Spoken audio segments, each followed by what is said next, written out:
The Film Basement is filmed in sunny West Hartford, Connecticut, in front of a live studio audience. Welcome to the Filmmaker's Basement, where we are constantly making mistakes that cost us bits. I'm Brandon Gasparino. And I'm Andrew. And we're here presenting some of the movies we saw this week, and unfortunately not some of the games that we did this week. So that little bit at the beginning was a reference to the fact that I forgot to hide the answers to Pilot Wings for Andrew. So for those who don't know, we have a Google Doc where I put down a lot of information for the show we're about to shoot. And as part of that, I put down the Pilot Wings segment, which is just the log line, and then I have the answer to, like, which is the fake one and all that, underneath them, whited out. And I forgot to do that last part. So Andrew went into the document and accidentally saw it. So I saw all the answers. Oh man, so maybe I'll have to save that one for another week, but no Pilot Wings this week, which is unfortunate because that was a good one. I was so excited for this one. Oh well, but moving on. So this week I went out and I saw Mayday, which is a movie I ended up talking about a lot last week. But for those who don't know, Mayday follows a young woman who is transported to another world where a never-ending war is raging. There, a clutch of women lure men to their deaths at sea via radio transmissions, like 20th century sirens.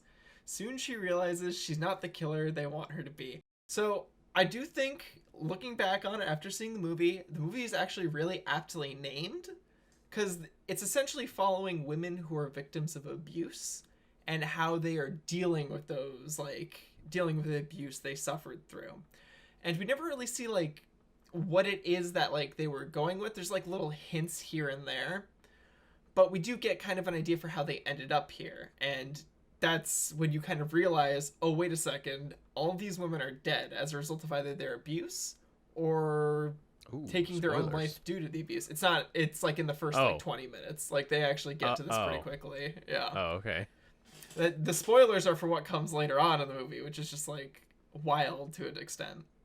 But as an example, like, we get some ideas. So Marsha is, like, she's the blonde chick from the trailer. She's not the main character, but she's kind of, like, really friendly with the main character. She has this type A, like, go get him, let's kill all men personality to her. And we get the context that, like, her husband was a deadbeat, and then he was never really around for her. So that's why she's here. We have some ideas that, like, another character named Gertrude, she ended up shooting herself from how horrible her situation was. And we know from the main character that she was dealing with a very abusive relationship with the head waiter at this waiting company she worked for. And as a result, she ended up taking her own life by literally walking into an oven. So that's what we're kind of following there, and that's kind of why it's called Mayday. And again, it also is pretty apt because it's part of what they're doing in this movie. Like I said when I was talking earlier about, like, the premise, like, they lure in men who are fighting in this, like, war that's never really talked about. They lure them in with Mayday calls because you're more likely to respond to a Mayday call if there's a woman on the other end who they think is helpless and they can go and save. And they lure them into a storm where they inevitably die. And we see this replay a lot over and over again. We also see this take the form of them killing men on the island who, like, ended up either parachuting there or found their own way there. It ends up being, like, kind of this revenge tale for these women who aren't, like, they were never able to get their justice in life, so in death they get to finally get their revenge. And it's also a way for them to get back at all the people who, like, ignored them for their message of help, trying to get out to other people and be like, hey, like, I need help, like a lot of people in abusive situations are in, and just never being able to receive that help. Now, that's great and all. Unfortunately, I think the movie falls kind of flat trying to get that message out of there. And I will say, before I go into this, it does a great job overall. Like, I think there's a well-made movie in here somewhere. Unfortunately, it just feels too heavy-handed at the end of the day. Like, it really capitalizes on the we hate all men archetype for these women and kind of, like, puts them into that category when that's not entirely what it's about. It's trying to focus in on, like, how to deal with trauma and how we deal with trauma as people. And that's kind of where our main character, Anna, comes in. She's this person, came into this afterlife after killing herself. And we find out, like, she's not really up for like killing all men. Like that's not her vibe. She's kind of realizes as she goes on in this movie, it's like, hey, maybe there's life for me outside of this trauma. Like my trauma does not define me. I am more than this. I can be better than this, and I can overcome this. And we see her doing that throughout the movie, realizing like, hey, killing these men isn't making me feel better. There's actually a line, funnily enough, where all the girls they've just gotten back from like their own hunting party. They've killed down her abuser who was on the island. And they have this discussion where like two of the people are mentioning like, yeah, like we don't really remember like our lives before coming here. We just remember this as kind of like an example of them only really remembering their trauma and having it define them. Whereas Anna's like, I'm slowly starting to remember the life I had before this, and I think there's more to me than just this. Not to say that this isn't bad, but this is something that I can work towards bettering myself for. But again, it's just, there's so much man hate in this movie that that kind of message gets overshadowed, and it ends up just falling flat overall. It was frustrating because I really wanted to like this concept, but it's just kind of not there. There's other things too that kind of play into this, because they mentioned that on this island, like there's a lot of other women like who are also dealing with these same things. Like this is where these women go to when they die. However, we only really meet 4 other people on the island, so it's like, oh, it kind of feels more personal, which isn't a bad thing, but like if you're trying to make a movie about like how abuse can like affect a wide variety of people, it feels just like it feels way too small, if that makes sense. I should also mention too, this is an important note for going back a little bit. The men they're killing like all this time, they are the abusers. They're a representation of those people who abuse them in their real life. Like for instance, we see they're the actual like they're the actors. Yes, they're a representation of the character. Yes, it's but it's played by the same person. Yeah, except you can tell they're not the same. Like they never talk is like a big example of that. Like right. They never really recognize, they feel primal in a way, if that makes sense. And we see like for instance, the main character's guy stalks her a bunch throughout the movie until they end up killing him. We see another of the characters like who was a deadbeat husband. One of the other characters ends up killing him. These people keep coming back over and over again. I will say, another thing I did like about the movie, though, is how aesthetically pleasing it is. I have it written in the document. It felt like a cottagecore Fortnite vibe, if that made sense. Oh my god. Which is actually really cool, because a lot of the main setting takes place in this, like, what's the way of putting it? It's like this, it's a war. It's not a specific war, it's a war, but it feels very World War II vibe. Like, all the women are wearing, like, typical clothes you see in, like, from people during that time period. And looking at the set photos from like IMDb, you definitely get the vibe, especially when they're like shooting the rifles and the pistols. You definitely get that vibe of like a World War II style of rifle or a Luger for a pistol. Yeah, and it's a good vibe. I really like it, especially with the clothes that they're wearing too. Like there's something weird about it that matches up really well. And additionally, the setting is like immaculate for that too. Like they spend a lot of their time in like this old rusty submarine that's been beached on land, and it's a really good set piece. Like it really feels like it's in a part of this like tiny self-contained world, which is cool. I like that overall, but I just think there's a lot of potential here that was unfortunately wasted. And I think as a result, I don't think I could recommend people seeing this movie. So I saw a movie that more people probably went and saw this week. And it's funny because I was talking with, because I'm in school right now, and I've been talking with my classmates, and they all found out that I do podcasts. I do 2 of them. And I was talking with them about it, and I was like, it's funny because like the 4 or 5 episodes that we've done for this movie podcast, I'm the one that usually goes and sees the blockbuster style movie, and like he goes and sees the weird obscure movie that not a lot of people might have seen. Okay. Which is a good like I just want to say one thing. I cannot wait to talk about the movie I'm going to see next week because this is the most obscure thing I've ever heard of. Well, there we go. But I was like I told him, I was like, the only movie I think I know that he's going to see that a lot of people are also going to see is Dune. Like, I'm going to let him go see Dune. You can go talk about Dune. I'll go watch the obscure movie that week. Yes. So we still have that good kind of flow. Yeah. But I went and saw Venom, Let There Be Carnage, because I'm a big Marvel guy. The first Venom movie was very good. This movie was okay. Have you watched it yet? I have not seen it, so I'm very interested to hear. So I'm not gonna spoil it because obviously, like, it's Marvel. They could have some, some big stuff in it, and it's,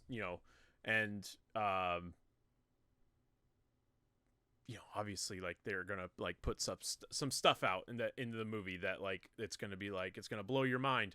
And in this movie, it was like, so did you see the first movie?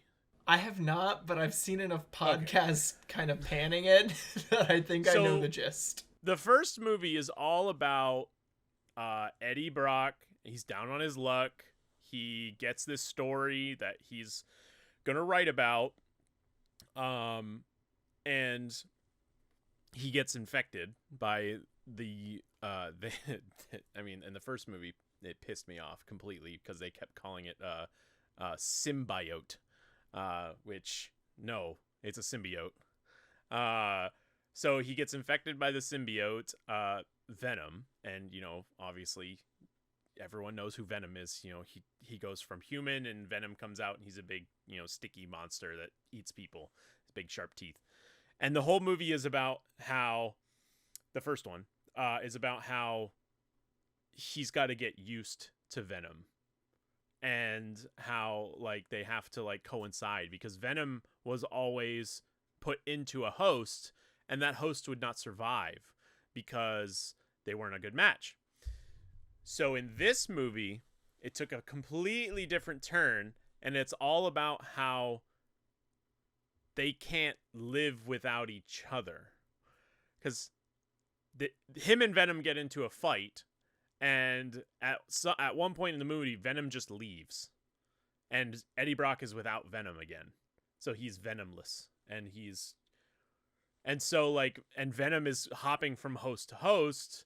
Obviously, they keep dying, and is basically like trying to find a new host to appreciate him more, and he can't find one, obviously. And then by the end of the movie, they get back together, face off against Carnage.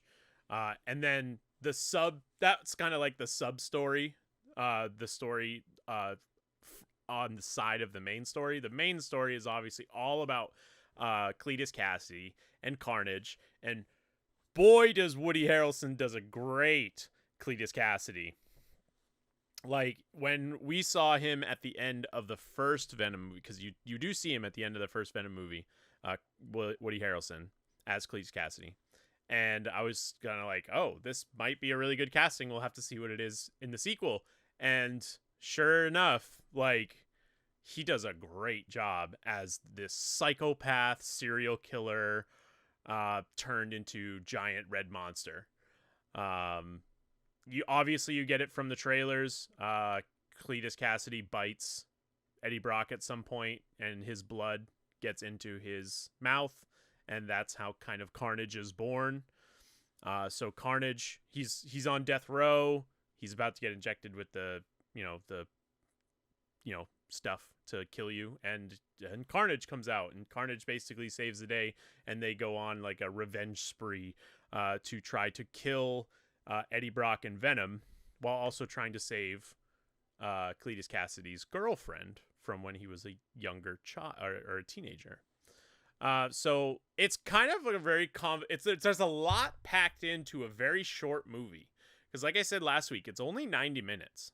It's only a 90-minute movie, and there's a lot of stuff kind of crammed into it, and I wish it was like an extra 10-20 minutes longer so that we could see more of this stuff drawn out a little bit more. So But on that note, I am because you said another like 10 to 20 minutes longer. Do you think that would have been enough to cover all that ground, or like what else would you have liked to see I from this mean, movie? I would have liked to see more of, because like so the Carnage Venom story, it goes forever. Like it goes on and on and on and on. And I would like to have seen more in the way of like Carnage and Venom going up against each other, because they only go up against each other once in the whole movie.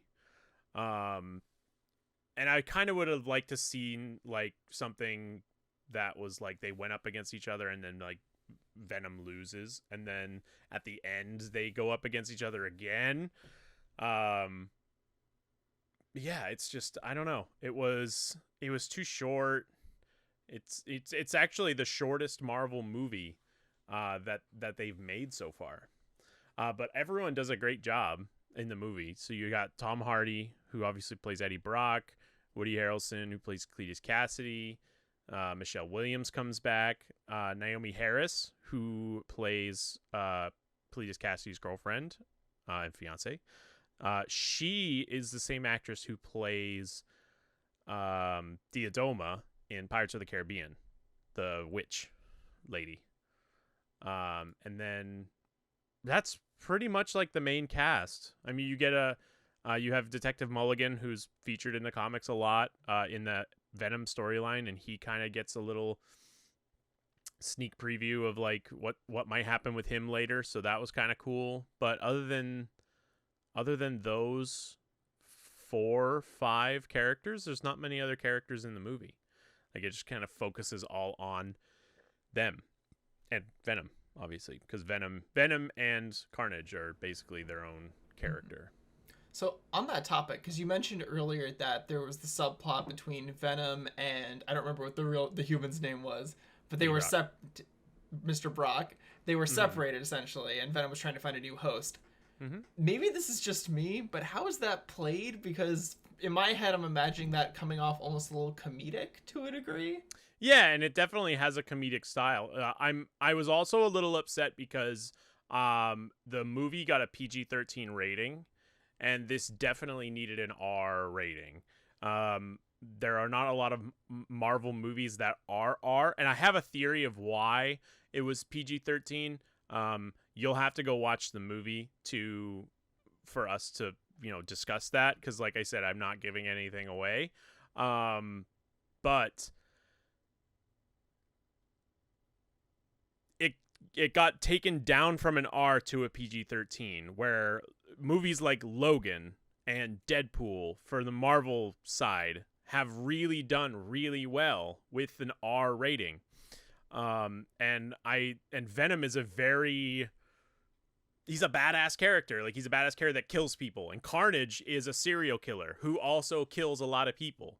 So having it a PG-13 movie kind of took away from it for me, because with that hard R, you could have really done a lot more with like the gore and like the killing and all that other stuff, and the language and everything.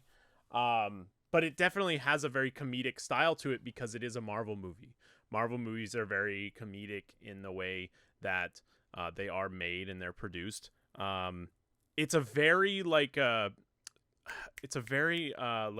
grumpy old men kind of scenario of like two people living together and they hate each other.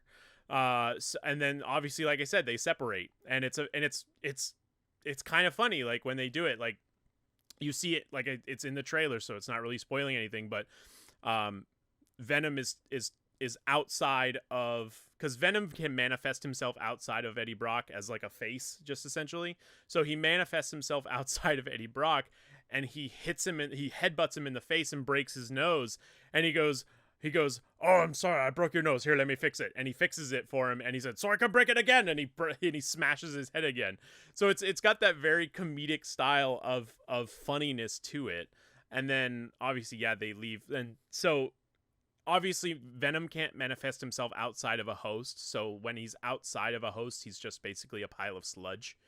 And then, when he gets into a different host, he can obviously manifest himself as Venom again. But the entire time that Venom is away from Eddie Brock, it's just all comedy. Like it's Venom trying to it's Venom trying to fit into a world that because he goes to like some party and everyone thinks that it's a costume that he's got on. This guy's got a costume on and he's like, oh, thanks.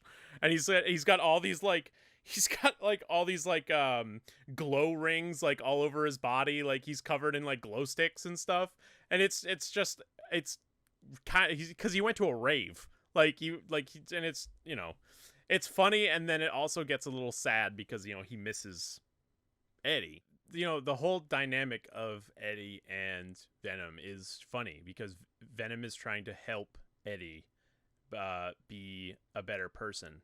And like there's one point he's making him breakfast and he's just got all this. He's basically just making everything in the fridge and putting it into like one frying pan, and because he doesn't understand and everything, and he just puts it on the table, and then he has a bottle of ketchup and just squeezes the ketchup so hard it explodes in Eddie's face, and he's covered in ketchup. And it's funny. It's good. It's a very good, well put together film. It was too short. My only complaints about it was it's too short, and it did not have an R rating, but the ending for it definitely made up for it.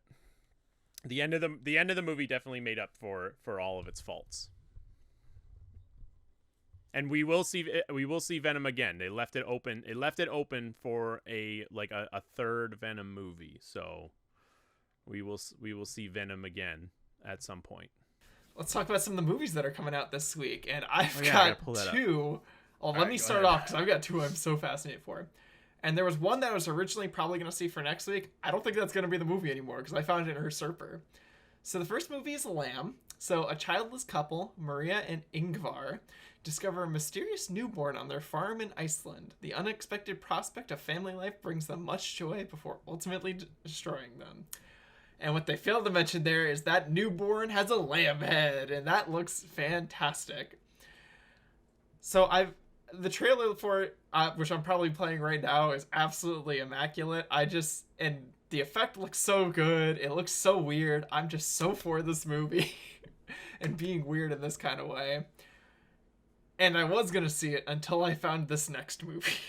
And this next movie is perfection.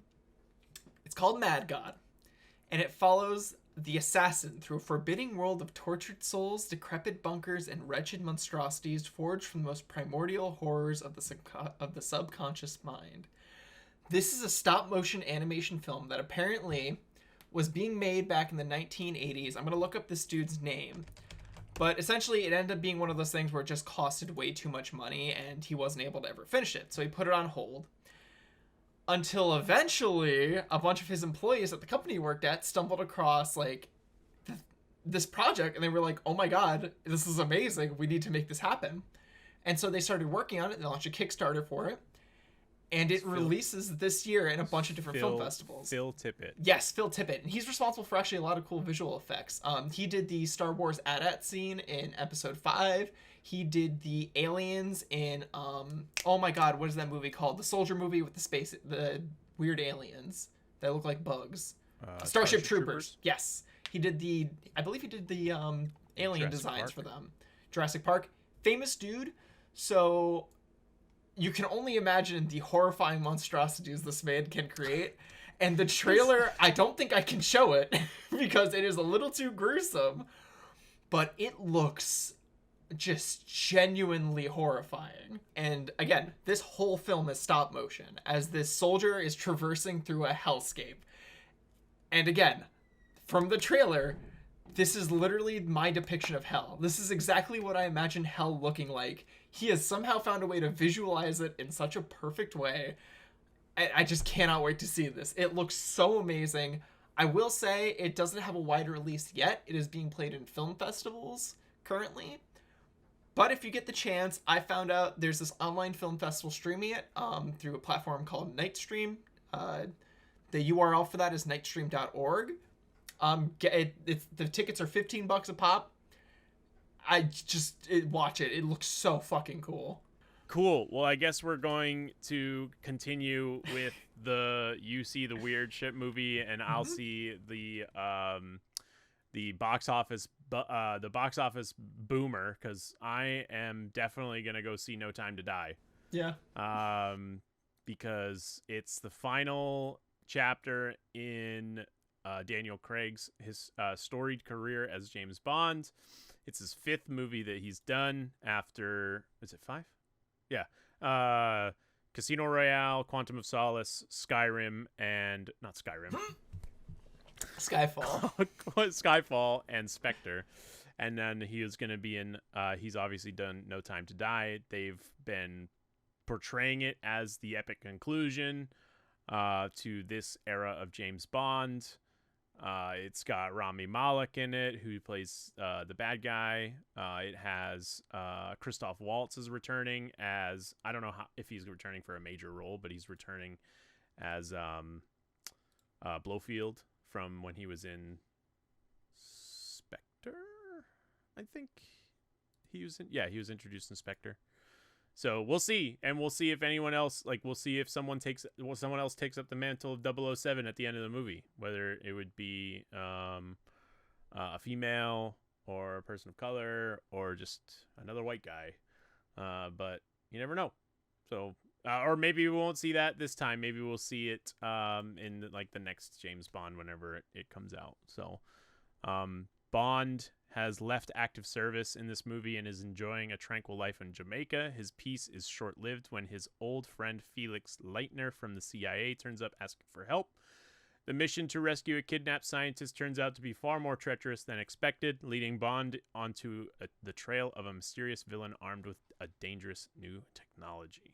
That sounds like a James Bond movie. It is full of gunfire, car chases, and pretty women. Mm-hmm. Typical James Bond. Thank you guys for watching Filmmaker's Basement. Andrew, I think you have something to plug.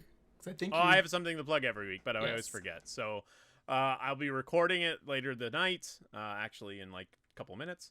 But if you want to listen to the Sports and Nonsense podcast, where we will be recapping every single week in the NFL, you can listen to that through the same way that you're listening to this audio recording. If you're listening to the audio file for this, it's either on Spotify or CastboxFM or iTunes podcasts.